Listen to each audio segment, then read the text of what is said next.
बढ़िया मौका दे दिया कि भैया साइकिल में बैठाने के बजाय ऐसी साइकिल जो पंचर होके पड़ी हुई है यहाँ वहाँ, उसकी बजाय आप डबल इंजन की सरकार ने दारा सिंह को क्यों नहीं बैठाते?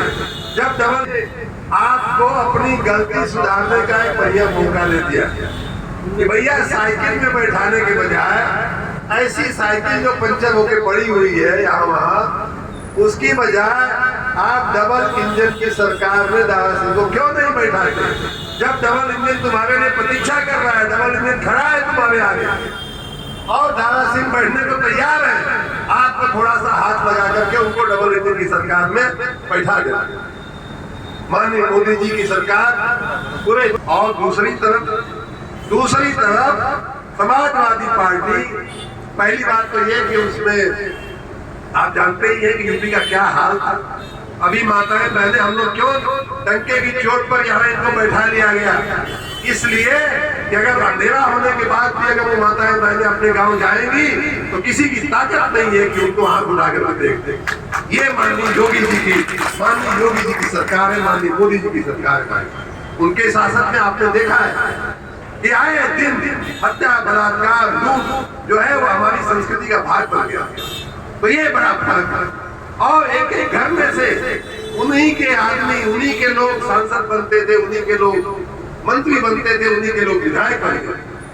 अभी कुछ दिन पहले जो निरहुआ जो जीते हैं आजमगढ़ में, मैं उस चुनाव में भी प्रचार करने आया था और मैंने कहा यार इन लोगों को पूर्वांचल में कोई यादव को ही लगाना था, तो कोई यादव भेज दिया पूर्वांचल का लगाने के लिए। अपने ही परिवार का एक आदमी आजमगढ़ में भी भेज दिया। पहले भी इनके परिवार के लोग लड़ते थे। तो ये है परिवारवाद वाली पार्टी। और एक तरफ भारतीय जनता पार्टी है जो आम आदमी की पार्टी है, सामान्य नागरिक की पार्टी है, सामान्य कार्यकर्ता की पार्टी है। तो एक दिन आपका बेटा पार्टी में शामिल होकर के मंत्री और प्रधानमंत्री बन सकता है, इसमें कोई रोक नहीं है। दूसरा बड़ा 22 के चुनाव में यहाँ से किसको आपने विधायक के लिए चुना था? किसको चुना था? दारा सिंह चौहान। दारा सिंह चौहान को ही चुनने के लिए हम भी कह रहे हैं। क्या अलग बात है? वही बात जो आपने 1 साल पहले, 1.25 साल पहले जो काम किया था, वही काम करने के लिए हम लोग यहाँ फिर से ये चुनावी मंच सजा करके आपसे बात करने के लिए आए। हाँ, पहले के दारा सिंह, भारत माता की। यहाँ हमारे सामने बैठी कुछ माताएं बहनें यहाँ से उठ के जा रही थी, तो फिर से उठ के न जाए इसके लिए मैं भारत माता की जय बोलवाया। भारत माता और कोई नहीं है, आप ही लोग हैं माताएं बहनें। इसलिए भारत की प्रगति के लिए आपका ये बात सुनना बहुत जरूरी है। खाना तो बनता रहेगा, खाना तो थोड़ा 1 घंटा बादो बन जाए तो काम चल जाए। लेकिन इस देश में जो राजनीति चल रही है, आपके मुंह से कौन आकर के कब खाना छीन लेगा, जो फ्री राशन मिल रहा है वो आकर के कब लोग बंद कर देंगे, ये बात समझना बहुत जरूरी है आप लोगों के लिए माताएं बहनें। इसलिए आपका यहाँ थोड़ी देर और रुकना आपके लिए बहुत उपयोगी होगा, देश के लिए और प्रदेश के लिए बहुत उपयोगी होगा। हमारे इस चुनावी सभा में आप सब इतनी बड़ी संख्या में भाइयों बहनों माताएं यहाँ उपस्थित हैं, आप सबका मैं बहुत बहुत स्वागत करता हूँ, बहुत बहुत धन्यवाद करता हूँ। मंच पर इस जिले के और इस क्षेत्र के बहुत बड़े नेता यहाँ बैठे हुए हैं, उनको भी मैं याद करता हूँ। माननीय मनोज राय जी, माननीय योगेंद्रनाथ राय जी, माननीय उत्पल राय जी, राजू राय जी। अब सबका परिचय पहले दिया जा चुका है, इसलिए मैं फिर से परिचय नहीं दे रहा हूँ। अपने अजय जी आए हैं, अपने मऊ के नगर पालिका के पूर्व प्रत्याशी थे अभी इस निकाय के चुनाव में। सत्येंद्र राय जो आजमगढ़ से आए हैं, राघवेंद्र शर्मा जी हमारे। देखिए, मैं आप लोगों को चुनावी बात नहीं करने आया हूँ। मैं यही मऊ के, आप मऊ के इस पार हैं, मैं मऊ के उस पार का रहने वाला। जितना दूरी आपके मऊ से यहाँ की है, उससे कम ही दूरी पे हमारा भी घर है मऊ के। बड़ा गांव काजा खुर्द। मैं आपका बेटा हूँ, आपका भाई हूँ, आपके बीच का हूँ। मैं इसी मिट्टी का जन्मा हूँ। इसी गोपागंज में कम से कम सैकड़ों बार बचपन में जब पढ़ते थे, मैं मऊ में पढ़ता था, हमारे कुछ साथी यहाँ बापू इंटर कॉलेज में पढ़ते थे, उनसे मिलने जुलने मैं आया करता था विद्यार्थी जीवन में। और बाद में जब नौकरी लग गई तब भी हमारे कई साथी यहाँ बापू इंटर कॉलेज में पढ़ाते थे, कुछ रिश्तेदार भी पढ़ाते थे, उनसे मिलने मेरा बापू इंटर कॉलेज आना जाना होता रहता। और इसलिए मैं आपका हूँ, आपके बीच का हूँ, आपकी संतान हूँ, ये मान करके मैं कुछ बातें आपसे कहना चाहूंगा। और पहली बात ये है कि दारा चौहान को तो आपने पहली बार भी जिताया था, पिछली बार भी जिताया था। 2022 के चुनाव में यहाँ से किसको आपने विधायक के लिए चुना था? किसको चुना था? दारा सिंह चौहान को। दारा सिंह चौहान को ही चुनने के लिए हम भी कह रहे हैं। क्या अलग बात है? वही बात जो आपने 1 साल पहले, 1.25 साल पहले जो काम किया था, वही काम करने के लिए हम लोग यहाँ फिर से ये चुनावी मंच सजा करके आपसे बात करने के लिए आए। हाँ, पहले के दारा सिंह में और अब के दारा सिंह में फर्क जरूर आ गया। पहले आपने, मैं बार बार ये बात करता हूँ कि पूर्वांचल के लोग सब काम बढ़िया करेंगे, लेकिन जब चुनाव आता है तो राजनीतिक गलती वो हर चुनाव में चुनाव दर चुनाव करते जाते हैं। हर चुनाव में हमने गलती किया है और इसीलिए आज हमारा पूर्वांचल भाइयों बहनों अपने प्रदेश का और अपने देश का एक पिछड़े, सबसे पिछड़ा हुआ हिस्सा है, क्योंकि हमने सही निर्णय पीछे नहीं। मैं बहुत पीछे नहीं जाऊंगा, लेकिन 2019 की याद जरूर आपको कराना चाहूंगा।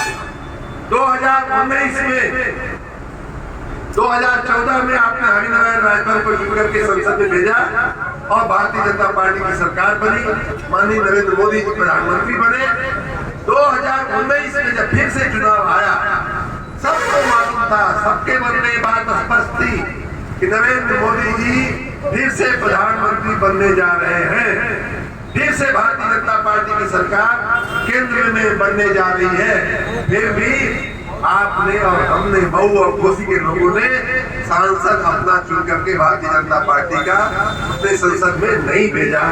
और ये एक बहुत बड़ी कमी हमारे आपके राजनीतिक जीवन में रह गई। अगर आपने भेजा होता तो आपका सांसद जब जाकर के माननीय मोदी जी से मिलता तो कुछ बात और होती। जैसे ही वो कहता कि साहब हमारे यहाँ ये काम करना है, हमारे यहाँ वो काम करना है, हमारे यहाँ ये प्रोजेक्ट लाना है, हमारे यहाँ ये सड़क बनवानी है, पुल बनवाना है, तो मोदी जी कैसे नहीं सुनते उसकी बात। लेकिन आपने सही निर्णय नहीं लिया। 2022 आया, व्यक्ति में कोई खराबी नहीं है। दारा सिंह चौहान पहले भी अच्छे व्यक्ति थे, आज भी है और आगे भी रहेंगे। मैं उनको थोड़ा बहुत जानता हूँ, लेकिन आपने राजनीतिक गलती अवश्य की। वो गलत पार्टी में थे, फिर भी आपने उस गलत पार्टी में वोट देकर के उनको विधायक बनाया, उनको साइकिल में बैठा दिया। और इधर एक देखिए, उस समय तो मान लीजिए कि थोड़ा बहुत वैसे हम लोगों के मन में किसी को शंका नहीं थी, लेकिन कुछ लोगों के मन में शायद शंका नहीं हो कि योगी जी आएंगे कि अखिलेश जी आएंगे। खैर वो शंका शुरू हो गई बहुत जल्दी ही, लेकिन अब तो कोई शंका नहीं है। अब तो योगी जी मुख्यमंत्री है और आने वाले 4.5 साल योगी जी मुख्यमंत्री रहने वाले हैं कि नहीं रहने वाले। तो आपको मैं तो ये कहता हूँ कि दारा सिंह चौहान की बात छोड़िए, ये तो माननीय प्रधानमंत्री जी, माननीय गृह मंत्री अमित शाह जी और योगी जी ने आपको अपनी गलती सुधारने का एक बढ़िया मौका दे दिया कि भैया साइकिल में बैठाने के बजाय ऐसी साइकिल जो पंचर होकर पड़ी हुई है यहाँ वहाँ, उसकी बजाय आप डबल इंजन की सरकार में दारा सिंह को क्यों नहीं बैठाते? जब डबल इंजन तुम्हारे लिए प्रतीक्षा कर रहा है, डबल इंजन खड़ा है तुम्हारे आगे और दारा सिंह बैठने को तैयार है, आपको थोड़ा सा हाथ लगा करके उनको डबल इंजन की सरकार में बैठा देना। माननीय मोदी जी की सरकार पूरे देश में इतना यशस्वी काम कर रही है कि भारत में नहीं, पूरे दुनिया में माननीय मोदी जी का, भारत की जो विकास गाथा है उसका डंका बजता है। कोरोना की बात हुई, एक भी आदमी को कोरोना की वैक्सीन लगी हुई बिना कोई बात नहीं। एक इतना बड़ा देश, आज हम दुनिया का मालूम माता बहने बताइए आपके, ये समय भारत का आबादी दुनिया में सबसे ज्यादा है, सबसे ज्यादा बड़ा देश, सबसे बड़ा देश हमारा भारत है। इतना बड़ा देश के एक आदमी के कोरोना का वैक्सीन लगा हुआ, आसान काम है? आसान का? आप अपने गांव में कोई कथा कहवाने जाते हैं, न्योता देने जाते हैं, तो वो में 2 आदमी छूट जाता है, बाद में आके शिकायत करे, कपात फोड़े लगे कि भैया हमको कैसे बुला गिरा रहेगा। 140 करोड़ के आदमी के देश को एक आदमी को मुफ्त में वैक्सीन लगाई गई।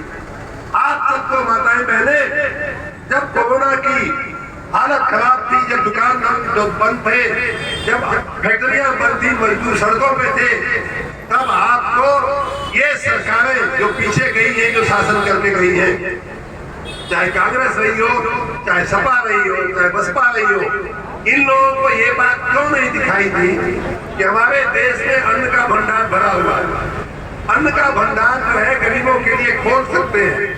ये बात अगर दिखाई दी, ये बात अगर किसी के दिमाग में आई, तो खाली नरेंद्र मोदी के दिमाग में आई कि भाई राशन तो पड़ा हुआ है, अन्न तो पड़ा हुआ है, ये इस गोदाम में, उस गोदाम में, इस प्लेटफॉर्म पर, उस रेलवे स्टेशन पे सड़ रहा है हमारे देश का लाखों टन अनाज, तो क्यों नहीं गरीबों में बांट दिया जाए? उनके जीवन में उनका खाने पीने का सुरक्षा हो जाएगी, फूड सिक्योरिटी हो जाएगी। ये काम माननीय मोदी जी ने किया।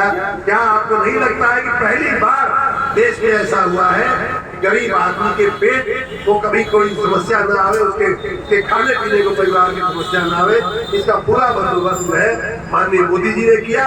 और उससे भी आगे बढ़ करके माननीय योगी जी ने उसमें और भी चीजें जोड़ करके आप पूरी रसोई की व्यवस्था आपको करके, चाहे मकान बनाने की बात हो, चाहे आपकी इज्जत बचाने के लिए शौचालय बनाने की बात हो, चाहे रसोई की गैस देने की बात हो, ये सब बातें अन्य पार्टियों की सरकारों ने क्यों नहीं सोचा? अन्य पार्टियों के लोगों ने क्यों नहीं सोचा? क्यों ये 8 साल 9 साल से मोदी जी की सरकार में खाली हुआ है, योगी जी की सरकार में हुआ है? ये बात माताएं बहनें खाली आपको याद रखना है। एक और बात बताओ कि हमारी पार्टी को ये कहा जाता है कि ये तो फलाना धर्म के साथ है, फलाना धर्म के विरुद्ध है। अरे भाई, यहाँ मऊ जिले की मैं बात करूं तो जो हजारों मकान दिए गए हैं यही कोपागंज में, यही घोसी में, यही मऊ में, उसमें से काफी हद तक ज्यादा से ज्यादा मकान जो है अपने मुस्लिम भाइयों को दिए गए। जो प्रधानमंत्री आवास योजना के तहत जो मकान दिए गए, जो शौचालय दिए गए हैं, उसमें भी मुस्लिम भाइयों को जो मिला है उनकी संख्या बहुत ज्यादा है। एक और बात बताऊं आपको, अभी आपने चंद्रयान की बात सुना होगा। चंद्रयान गया आसमान में, चंद्र पे, सबने सुना होगा।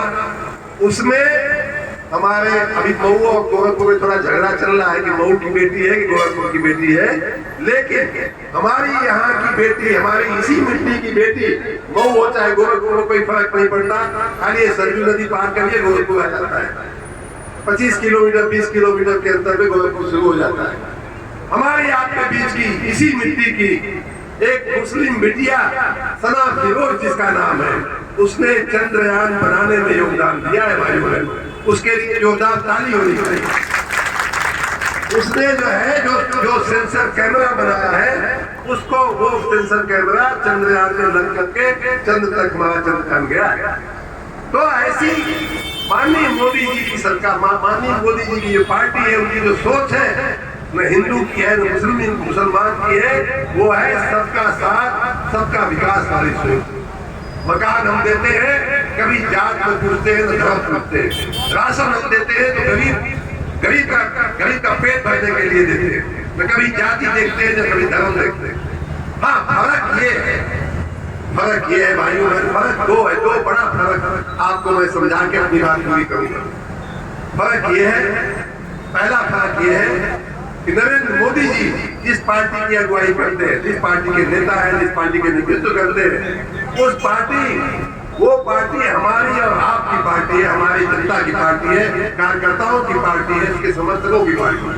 यहाँ मंच पे जो लोग बैठे हुए हैं उनमें से एक भी व्यक्ति पूरे उत्तर प्रदेश में पूरा मंत्रिमंडल देख लीजिए, सारे जो करता धरता है वो देख लीजिए, क्या इनमें से एक भी व्यक्ति नरेंद्र मोदी का कोई रिश्तेदार मिलेगा क्या आपको? अमित शाह का कोई रिश्तेदार मिलेगा क्या आपको? योगी आदित्यनाथ जी का कोई रिश्तेदार मिलेगा क्या आपको? ये कार्यकर्ता है जिन्होंने माननीय योगेंद्रनाथ राय जी हो, चाहे मनोज राय जी हो, चाहे उत्पल राय जी हो, चाहे यहाँ बैठे हुए अन्य प्रवीण सिंह जी हो, सत्येंद्र राय हो, तमाम लोग, ये गुप्ता जी, वीरेंद्र गुप्ता जी बैठे, विपिन गुप्ता जी बैठे हुए, तमाम लोग भाइयों बहनों, सिर्फ कार्यकर्ता होने के नाते हमारी पार्टी में उनका स्थान ऊंचा है। और वही कार्यकर्ता आज कोई लखनऊ में मंत्री के पद पर बैठा है, मुख्यमंत्री बना है, और कोई दिल्ली में मंत्रियों बड़े बड़े पदों को सुशोभित कर रहा है। और दूसरी तरफ समाजवादी पार्टी, पहली बात तो ये कि उसमें आप जानते ही हैं कि यूपी का क्या हाल था। अभी माताएं बहनें, हम लोग क्यों डंके की चोट पर यहाँ इनको बैठा लिया गया? इसलिए कि अगर अंधेरा होने के बाद भी अगर वो माताएं बहनें अपने गांव जाएंगी तो किसी की ताकत नहीं है कि उनको आंख उठाकर देख। ये माननीय योगी जी की सरकार है, माननीय मोदी जी की सरकार है। उनके शासन में आपने देखा है कि आए दिन हत्या, बलात्कार, लूट जो है वो हमारी संस्कृति का भाग बन गया। तो ये बड़ा फर्क है। और एक एक घर में से उन्हीं के आदमी, उन्हीं के लोग सांसद बनते थे, उन्हीं के लोग मंत्री बनते थे, उन्हीं के लोग विधायक बन गए। अभी कुछ दिन पहले जो निरहुआ जो जीते हैं आजमगढ़ में, मैं उस चुनाव में भी प्रचार करने आया था और मैंने कहा यार इन लोगों को पूर्वांचल में कोई यादव को ही लगाना था, तो कोई यादव नहीं मिला पूर्वांचल का लगाने के लिए। अपने ही परिवार का एक आदमी आजमगढ़ में भी भेज दिया। पहले भी इन्हीं के परिवार के लोग लड़ते थे। तो ये है परिवारवाद वाली पार्टी। और एक तरफ भारतीय जनता पार्टी है जो आम आदमी की पार्टी है, सामान्य नागरिक की पार्टी है, सामान्य कार्यकर्ता की पार्टी है। तो एक दिन आपका बेटा पार्टी में शामिल होकर के मंत्री और प्रधानमंत्री बन सकता है, इसमें कोई रोक नहीं है। दूसरा बड़ा फर्क ये है, आज ही वो समाचार आपने शायद कहीं देखा होगा या पढ़ा होगा, हमने आज ही पढ़ा है कि चंद्रयान तो चंद्र पर गया। अब उसमें चंद्रयान जहां जिस जगह पे उतरता है, चंद्रमा की सतह पे जहां उतरा होगा, तो वैज्ञानिकों की इसरो की एक परंपरा है, उस जगह का कुछ नामकरण किया जाता है, उस जगह का कुछ नाम किया जाता है। आपको मालूम है उस जगह का क्या नाम दिया गया? कोई बताएगा इस भीड़ में से? बताइए।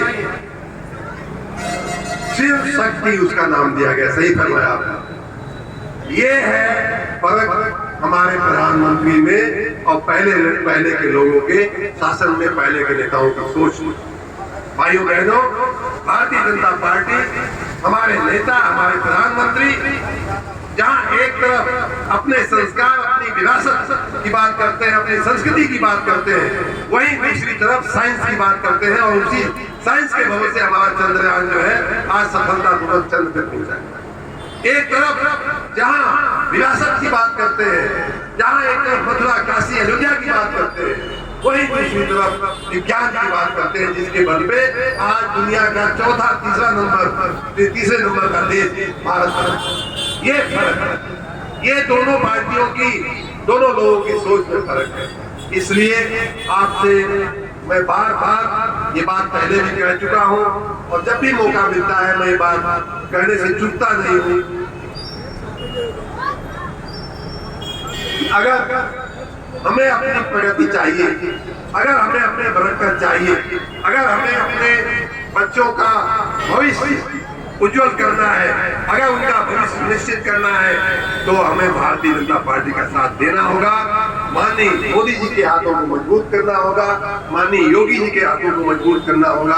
और ये चुनाव भाइयों बहनों, जैसा कि हमारे पूर्व वक्ताओं ने कहा कि अगर दारा सिंह चौहान विधायक नहीं बनते तो माननीय योगी जी के विधानसभा में कोई फर्क पड़ने वाला नहीं है, उनकी सरकार में कोई फर्क पड़ने वाला नहीं है। फर्क किसको पड़ने वाला है? तो फर्क आपको पड़ने वाला है, क्योंकि आप फिर वही उल्टा प्रवाह, नदी के उल्टे प्रवाह में आप जाएंगे और न इधर जा पाएंगे न उधर जा पाएंगे। मझधार में हम फंसे रह जाएंगे। मझधार में फंसे रहने का अगर शौक हो तो दारा सिंह को मत चुनिएगा, लेकिन अगर नदी के प्रवाह में आकर के जो भारतीय जनता पार्टी के साथ जो डबल इंजन की सरकार का प्रवाह चल रहा है उसमें आकर के अगर अपने इलाके की, अपने बच्चों की, अपने पीढ़ियों की बरकत अगर आपकी चिंता में है, आपकी तो जरूर भारतीय जनता पार्टी के हाथ को मजबूत करते हुए दारा सिंह चौहान को विजयी बनाइएगा। बाकी सारी चिंता दारा सिंह चौहान के साथ हम पर, ए.के. शर्मा पर, योगी आदित्यनाथ जी पर और नरेंद्र मोदी जी पर छोड़ दीजिए। हम आपके विकास के लिए, हम आपकी बरकत के लिए, भलाई के लिए कुछ भी बाकी नहीं रखेंगे। इतना मेरा बात, कुछ भी बाकी नहीं। अगर किसी को, मैं तो ऐसे तो दारा सिंह चौहान को बड़े अच्छे से जानता हूँ। मैं जब राजनीति में आया 2 साल पहले, तब भी मेरा उनसे एक मधुर संबंध बन गया था। उन्होंने हमारा बड़ा सम्मान किया था। उस समय वो मंत्री थे, फिर भी अपने घर में बुला करके उनको, हमें जो है, मैं नया था लखनऊ में, मुझे बुला करके उन्हें बड़ा सांत्वना दिया, तसल्ली दिया कि घबराइए मत, अच्छा होगा। तब से मैं उनको जानता हूँ और जहाँ तक मेरी जानकारी है कि वो एक अच्छे व्यक्ति हैं, अच्छे इंसान हैं, किसी का बुरा करने वाले प्रवृत्ति के वो व्यक्ति नहीं है, सबका भला चाहने वाले। आप हमारे विधायक जी आए हैं कुशीनगर से, उनका स्वागत किया जाए। माननीय गुप्ता जी, तो माननीय दारा सिंह चौहान जी जैसा कि आपके बीच रहे हैं, आपने उनकी इज्जत करते लोग को जिताया भी है, इसलिए इस बार और भी बेहतर मौका है। इस बार दारा सिंह चौहान जीतेंगे। हो सकता है कि राज्य सरकार में बहुत कोई जिम्मेदारी का बड़ा अच्छा पद मिले, डबल इंजन की सरकार में बैठेंगे। आप भी डबल इंजन की सरकार में बैठ करके अपना काम कराओगे, अपने क्षेत्र का प्रगति कराओगे। एक आखिरी बात भाइयों बहनों, ये सब मौके देखिए, 1 साल पहले आपने व्यक्ति सही चुना लेकिन पार्टी गलत चुना। अब हम ये कहने आए हैं कि व्यक्ति वही है, पार्टी सही कर लो। पार्टी इसीलिए आपको मोदी जी ने और माननीय अमित शाह जी ने मौका दिया है। हमने बहुत देख लिया। आपसे अगर कोई समाजवादी पार्टी के लोग वोट मांगने आए तो ये बात तो जरूर पूछना चाहिए कि भैया 2-3 चीज का जवाब देना। पहले काहे न शौचालय बन गया हमारे घरवा में, पहले काहे न मकान मिल गया हमारे पास, जगह पास मकान न रहे। अब पहले जो राशन सड़ जाए वो काहे हमारे के ना देते वाला, ये सवाल हम जरूर पूछे के चाहिए। पहले काहे अपना गुंडा ही रहे, काहे अपना गुंडागर्दी रहे, एक जवाब देगा। तो ये सब जवाब देने के बाद आप निर्णय लीजिएगा। अभी खाली जाति में आकर के, आप किसी प्रलोभन में आकर के, किसी भावनात्मक बहावे में आकर के, भारतीय जनता पार्टी बहुत बड़ी पार्टी है भाई बहनों। ये पूरे देश में नहीं पूरे दुनिया की सबसे बड़ी पार्टी। सोचिए, जहाँ करोड़ों लोग कार्यकर्ता है। आप यहाँ देख रहे हैं इस मंच पे भी, यहाँ इस समय पूरे देश के कार्यकर्ता हमारे, कोई प्रदेश के तो है ही है, कोई कुशीनगर से, कोई बलिया से, कोई इस कोने से, कोई उस कोने से। पूरे मुझे अभी पिछले कार्यक्रम में कार्यकर्ता मिले बंगाल से आए हैं यहाँ प्रचार करने के लिए। तो भारतीय जनता पार्टी एक कोने में, एक देश के एक कोने में फैली हुई पार्टी है। बहुत जिम्मेदारी पूर्वक काम करने वाली पार्टी है। मैं आज यहाँ क्या कर रहा हूँ, मैं यहाँ क्या बोल रहा हूँ, किसके साथ बैठता हूँ, किसके साथ उठता हूँ, किसके साथ मेरा संबंध है, किससे मेरी मिली भगत है, ये एक बात जो है केंद्रीय स्तर तक पहुँचती है भाइयों। और वहाँ से हम लोगों को घंटे में फोन आ जाता है कि भाई साहब शर्मा जी आप इस बात का ध्यान रखिए। हमारे सभी नेता इस बात का इस्तेमाल करेंगे। इतनी हमारी जिम्मेदारी है। ऐसे पार्टी में आप चढ़िए, ऐसे पार्टी की सरकार में आप शामिल होइए, भागीदार बनिए। इसलिए ये चुनाव इसलिए महत्वपूर्ण है और इसीलिए पूरे देश और दुनिया की निगाहें इस चुनाव पे लगी हुई हैं। इसमें हम सफल होंगे तो 2024 में जो लोकसभा का चुनाव है उसमें भी इसी तरह की हमें डबल इंजन की सरकार में मोदी जी का प्रधानमंत्री बनना तय है। योगी जी की 4.5 साल सरकार भाजपा की चलना तय है। ये आपका निर्णय है कि आप उस सरकार के भाग बनते हो या तो हवा के विरुद्ध चलने का आपका करते हो। भाइयों बहनों, इसलिए आप भारतीय जनता पार्टी के हाथ को मजबूत करेंगे। 5 सितंबर को कमल के फूल के स्थान पर आप बटन दबा करके तारा सिंह चौहान जी को विजयी बनाएंगे। हम सबका हौसला अफजाई करेंगे और माननीय योगी जी, माननीय मोदी जी के हाथों को आप मजबूत करेंगे। माननीय नड्डा जी के, माननीय भूपेंद्र चौधरी जी के हाथों को आप मजबूत करेंगे। इसी अपील के साथ, इसी निवेदन के साथ मैं आपके बीच आया हूँ और आने वाले दिनों में मैं आता रहूंगा। आप सबका बहुत बहुत धन्यवाद। हमारे साथ एक बार फिर बोलेंगे भारत